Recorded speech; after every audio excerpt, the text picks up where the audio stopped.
Welcome to the Art and Science of Complex Sales, proudly presented by Membrane. This podcast is your gateway to mastering the craft of modern selling. If you're passionate about growth, impact, and unlocking your full potential in sales and revenue, you're in the right place. So don't forget to like, subscribe, and share. And now let's get started with today's guest. Hey everybody, today we're diving in with Vinit Shah. He is founder and CEO of the London School of Sales, and we're talking about his transformation, really his journey from first starting in sales to diving into how he is helping others create sales frameworks and sales teams that perform consistently. So let's get started with Vinit. Vinit, it's so good to see you, my friend. How are you doing today? I'm doing very, very well, Paul. Thank you very much for having me. Oh, thanks for coming on. I'm excited for this because you have a unique approach in the world of sales, and I can't wait for the audience to hear about it. Yeah, yes, it's. I'll call I fell into sales, so my approach is quite unique. It isn't necessarily what every other sales trainer would do, and the way I look at things is a little bit different, shall we say?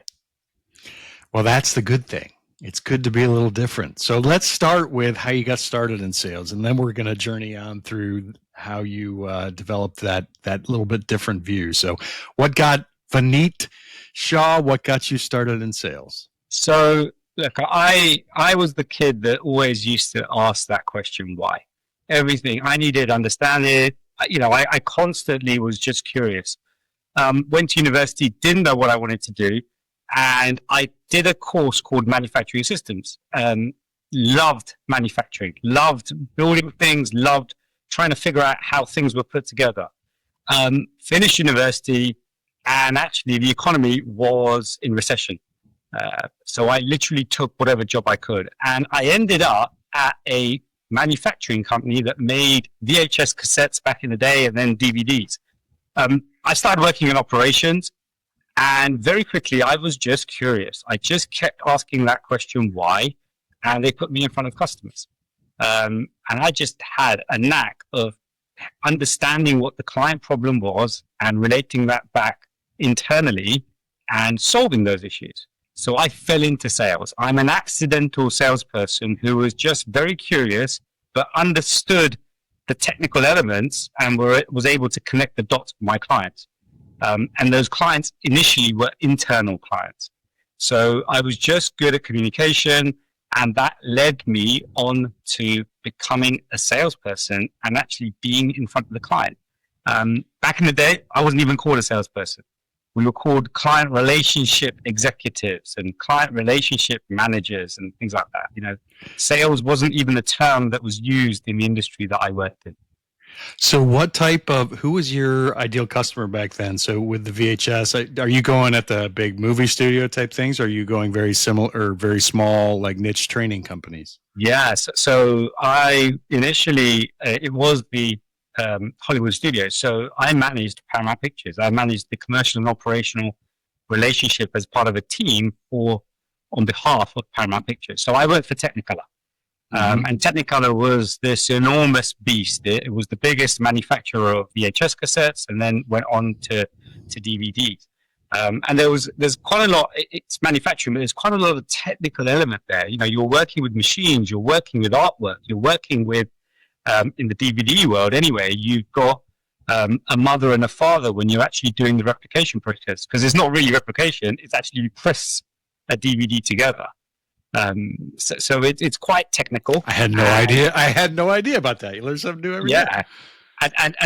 And your clients at the time, if you think about a Hollywood movie, you see it in the cinema, and then there is a very compressed period of time from when it hits the cinema to when it came out on DVD back in the day.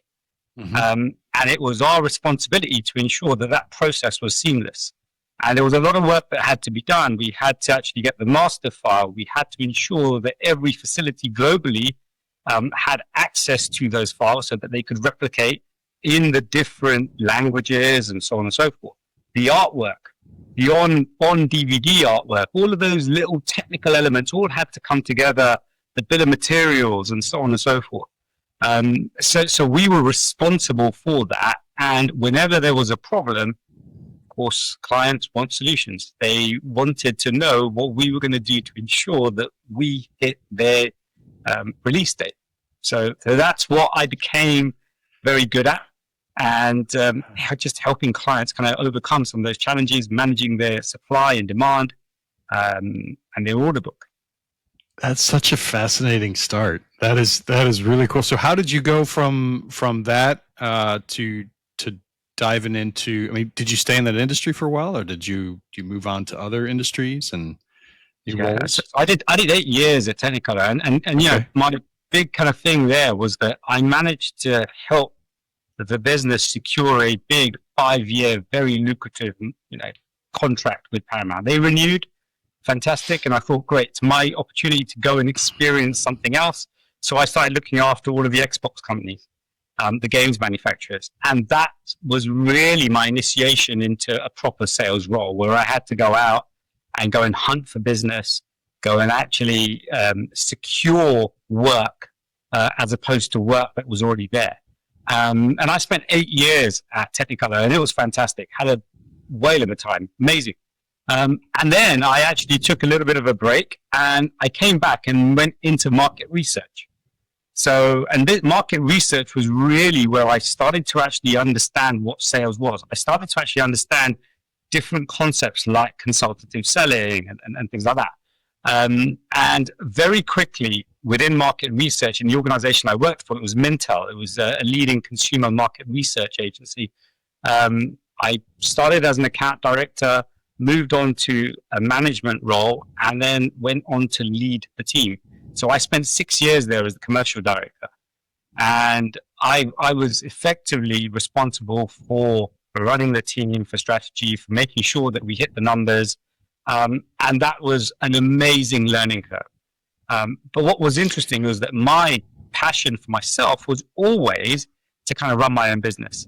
Every decision that I was taking ultimately was to actually, for me to get more experience, to challenge myself so that one day, when I had the right idea, I could go away and run my own business. That's effectively what was driving my decision making when I was younger. And then, it was 9 years ago, roughly. Well, let's stick. That I decided that actually. Sorry, go on. Oh no! I'm sorry. We had some issues there with the. I didn't mean to interrupt. Had a little bit of issues there with the feed. I have a question on that though, because in terms of that, the market research sounds like a fascinating gig. So who were you selling to there? Was that like VC companies? Was that large scale enterprises? What type of research were you doing and putting together? So we were doing. Mintel is a specialist in consumer research. So why do consumer research? U.S. consumers buy? Yeah, so why do U.S. consumers buy a certain type of bread? So perhaps in the UK we buy loaves of bread, but in France it's baguettes and croissants, and in Italy it's paninis. So it was consumer research, and our target audience wasn't just the brands that actually created those products. It used to be finance companies. It used to be governments. It used to be retailers. And you think about any consumer research, any product that we buy as consumers, Mintel probably had a report on it. So from televisions to any kind of tech to your financial services products to your cosmetics, Mintel created reports. They had various products, and lots and lots of different kinds of customers used to come to Mintel for that data, for that insight. Well, that's fascinating stuff, because when you're selling that and that at that time too, which that explosion of the access to data, I'm certain you had to be working with some really cool customers across the board. And moving on to and not to stop the journey, but moving on to the diving into your entrepreneurship and getting started with that had to just prepare the playing field for making sure that you can define your ICP, who you're dealing with, where you're going, and how. Yeah. Well, I mean, just back on Mintel for a minute. Mintel was a great initiation because you're selling something completely intangible, right? You're selling data and you're selling insight. You're essentially selling an idea. And ultimately, it's putting that idea in someone else's head as to what they're going to be able to do with that. Or you're working with really clever, innovative people that are actually taking this data, putting it into a model as part of something else and coming up with something amazing. So it was. And I guess, look, I was 39 at the time, and my dream, my vision for myself was always to build a business because that's what my grandfather had done. And that's always what I saw myself in. Now, I left. I didn't have a job to go to. I didn't have an idea that I was going to execute on. All I knew was that while I was working for an organization, I just didn't have the bandwidth to be able to go and explore and kind of realize my dream. So I gave my boss 6 months notice, more so because I think we needed that time to transition, but also I needed that time to get comfortable with the idea that actually I was going from all of this kind of safety and security to something completely unknown. And, I went on that journey and I started just going out helping small businesses solve sales problems, be it people, be it process, be it policy, be it technology. So whatever their challenge was, if it was related to sales, I would try and see if I could help them. And on the back of that, every conversation ultimately ended up about training because most leaders felt that their team didn't have the skills that they needed to be able to do their role. So the training conversation naturally came up. And then probably a couple of years into my journey, I founded London School of Sales. And we launched a week before the pandemic. So literally, 20th of March 2020 is when the pandemic hit. And we launched a week before that.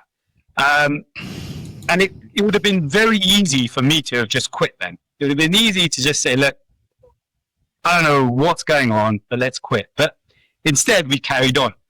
And what I did at the time was I was creating a platform with e-learning content related to sales training. Now, most sales training is fragmented. It's delivered in person. And generally speaking, the idea is that you get your sales team into a room for 1, 2, or 3 days. And you basically give them lots and lots of information. You're throwing everything at them in the hope that they're going to remember some of it and then going to leave that room and apply it.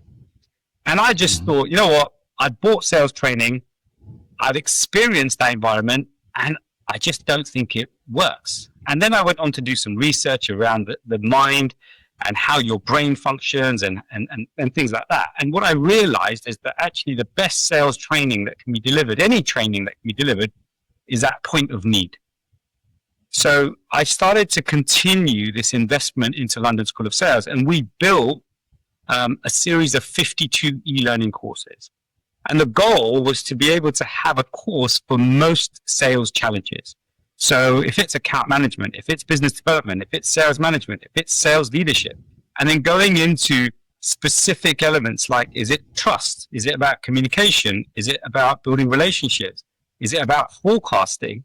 Is it about pipeline management? So whatever the specific challenge was related to sales, I started to build this database and created these 52 e-learning courses. Now, they're not your typical e-learning courses. They're like between 30, 45 minutes long. They're all, they're not videos of me. I purposely got actors to come in and do some of that work. But it's a case of, the whole notion was actually what would the ideal customer, i.e. the employee doing this training, what would they want? How is it going to help them? What are they going to do with this information?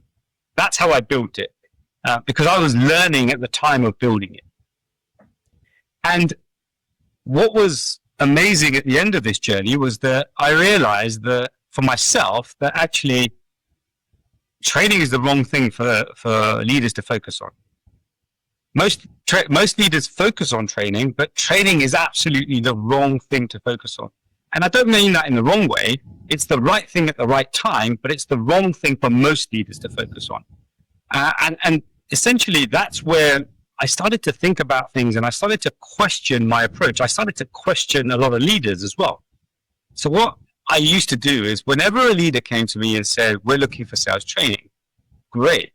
We'd start having that conversation. And I used to start probing them and saying, okay, so for your team to be successful, do you have a sales process?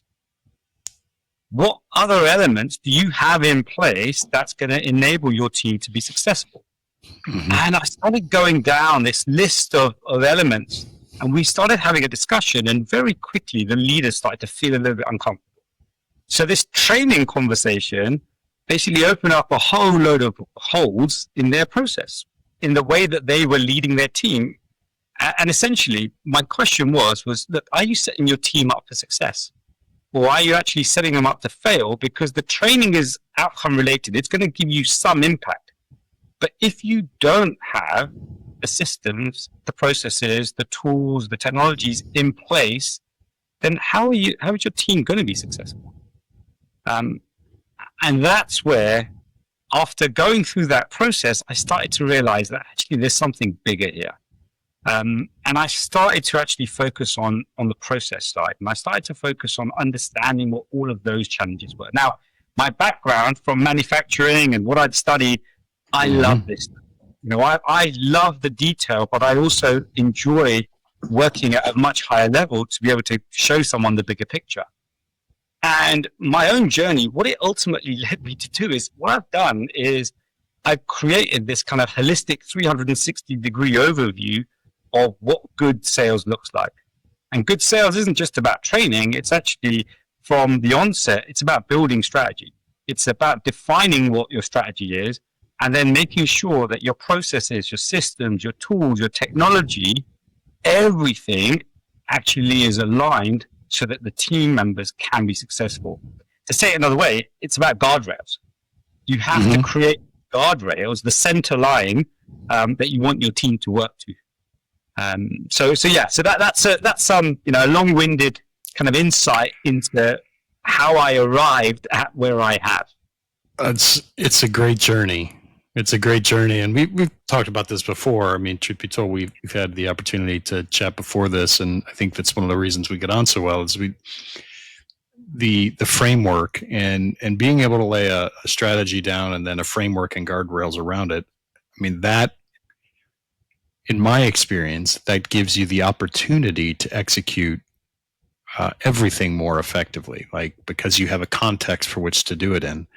Now, the challenge that I've seen, and I'm wondering how you address this challenge, is with sales leaders that and CEOs, right? That there is still a huge, especially in that SMB business or SMB size, is that we can serve everybody. You know, that just comes. The strategy is just to go sell, just go make things happen, right? And when you're at that size, you know, maybe you have 4 or 5 salespeople. You're at that size. How do you help people kind of get a hold of that strategy and framework? Because I see so many out there today that still operate in that way. And you know, I made the same mistake. Yeah. I had a solution that I felt was everyone can use it and everyone should be using it, and it was workable for anyone. And essentially, what you realize through that journey is that you are diluting your message in the hope that you can find and you can have this scattergun approach. And by the way, every business, every new business, every small business has to go through that pain. They have to go scattergun before they refine, and find their ideal customer. And I did that. And what I realized was that actually there was some natural industries, some natural personas, types of individuals that I really enjoyed working with.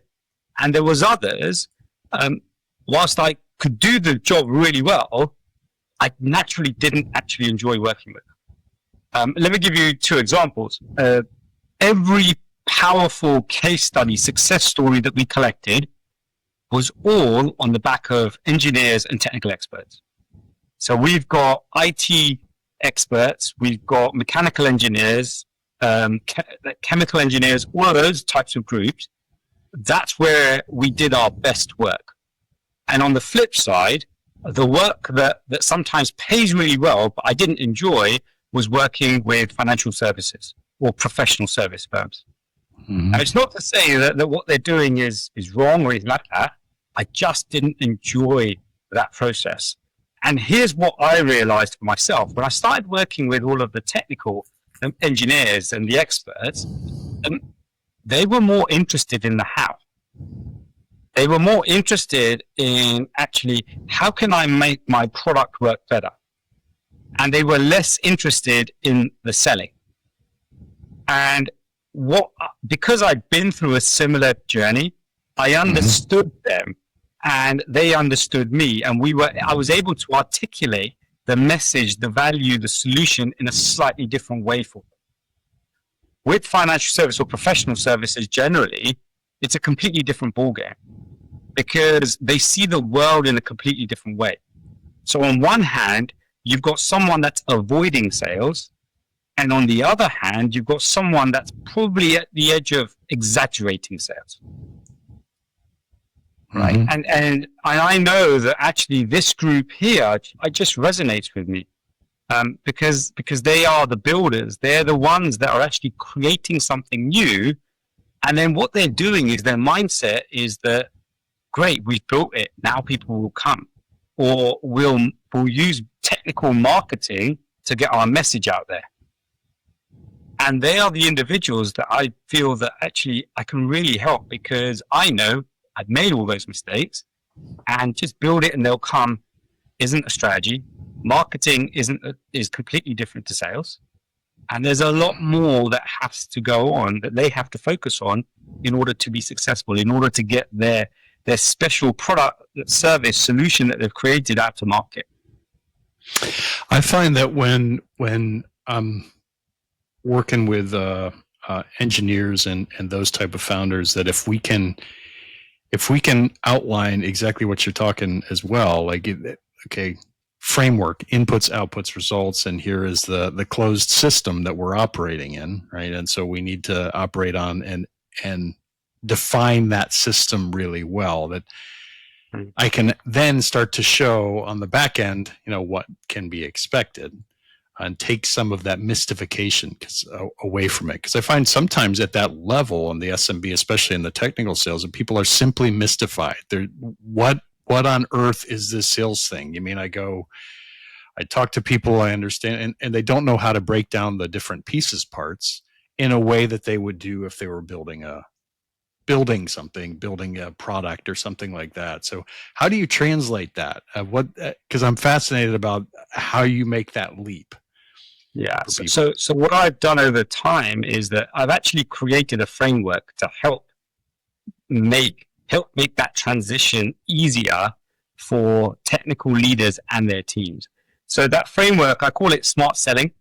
Okay. And a lot of it, the first thing is about the source of pain. They've actually got to feel that pain. And that pain has to be real. They have to acknowledge it. And they have to be ready and willing to do something about it. Because there's lots of people that feel the pain, but aren't ready. So they really need to want to do something about it. And they've got to actually understand that if they don't address that pain, that's the source of that pain. If they only look at it superficially, they're not going to really move forward. So once they do that, I go to the M, which is mindset shift. Now, very simple thing about mindset is that whatever you believe is what's going to drive your behavior. Okay? If you believe that you can actually send 10,000 cold emails and that's going to be how you're going to sell and be successful, then that's the behavior that you're going to carry on driving. And ultimately, that's the results that you're going to get. If that makes you feel uncomfortable and you believe that actually less is more, quality over quantity, then that's going to drive your behavior. And that's going to drive your intent. Now, I say this because I've tried every single one of those tactics. Why? Because actually, I wanted to know, what's everyone talking about? Why are you trying LinkedIn outreach? Why are you sending thousands of emails? How does it actually make you feel? And I will say to you, it made me feel really like, ugh. It made me feel uncomfortable. Some of the responses that you get, I didn't like them. And I wanted to make sure that my intent was always right. So what that starts doing is that it starts programming your mind with regards to the behavior that you want. And your belief system ultimately does that. So you've got to actually shift your mindset.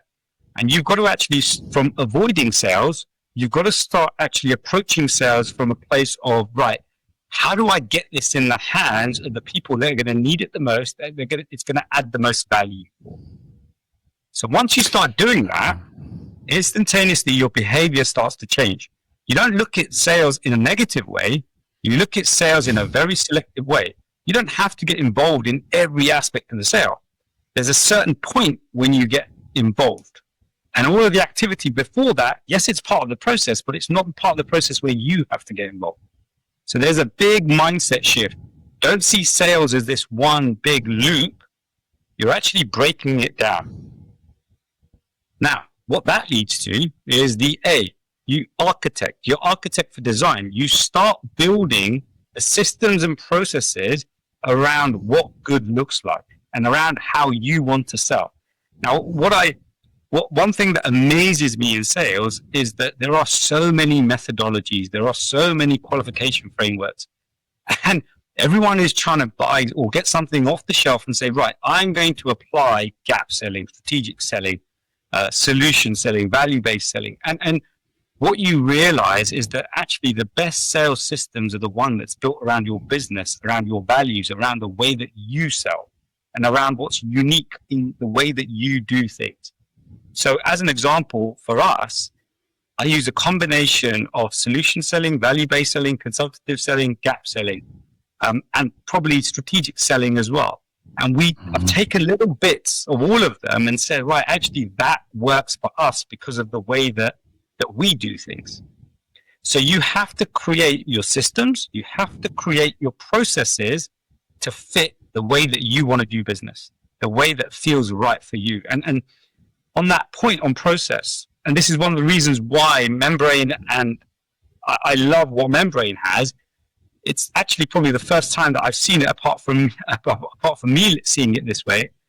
You see the sales process in 3 distinct stages. You don't see it as one big process, and you break it down into your acquisition, into your conversion and acceleration, and then retention. And it's really, really important to see the distinction, because the work that you do and the how and the systems you use and things like that are completely different.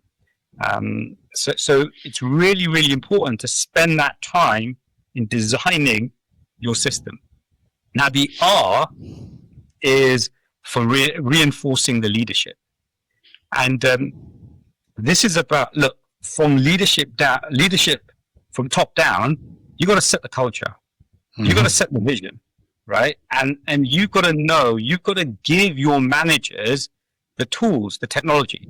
Now, one of the biggest mistakes that I see that companies make is that they take their best salesperson and they put them into a management role. But then they don't give them the tools to be successful. Now, the best salespeople don't make the best managers. It's a completely different skill set. And leaders do that because they're scared that the salesperson will leave. So they give them more responsibility, hoping that they'll be able to do whatever they were doing and tell everyone else how they're doing it, that secret sauce. But it rarely works that way. So from top down, the leader has to be invested in the process. The leader has to know what good looks like. The leader has to be able to coach through the whole process. And then finally, the T is for training. And that's essentially where the work that we did a few years ago around all the e-learning and actually doing the difference between doing a 2-day workshop, which is really a kickoff to get the ideas out there, versus the continuous learning. That's the framework, the SMART, the SMART framework that we adopt. Well, I love that. I really respect how you put that together, because a lot of people, like you've said, have built the methodology and to have a conversation and how to sell, right? And that is something that is just a lot of different ones out there. I'm in the same mind as you. Is like, how do I craft it to our business, and how does that make sense? But not a lot of people have built a framework around how we get from chaos to organized necessarily. And that's what you're talking about, right? You're talking about how do we drive from a sales team that's not performing. It is a system. It's just an unperforming system to building a team around everything. So I like that smart analogy. How long did that take you to come up? A lot of trial and error with that, or in terms of working with clients? Yeah.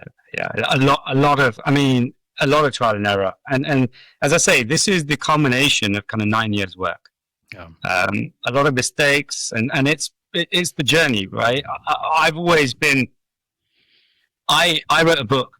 When I first left, I wrote a book. That's one of the first things I did, and I wrote a book to clear my mind and actually to put my philosophy down on paper. Not my philosophy towards what I'm doing now, but my philosophy towards leadership and how I manage people. And one of the things, the reason I mention that is because one of the things is actually do the best you can until you know better. And then when you know what better looks like, you owe it to yourself to actually chase that better.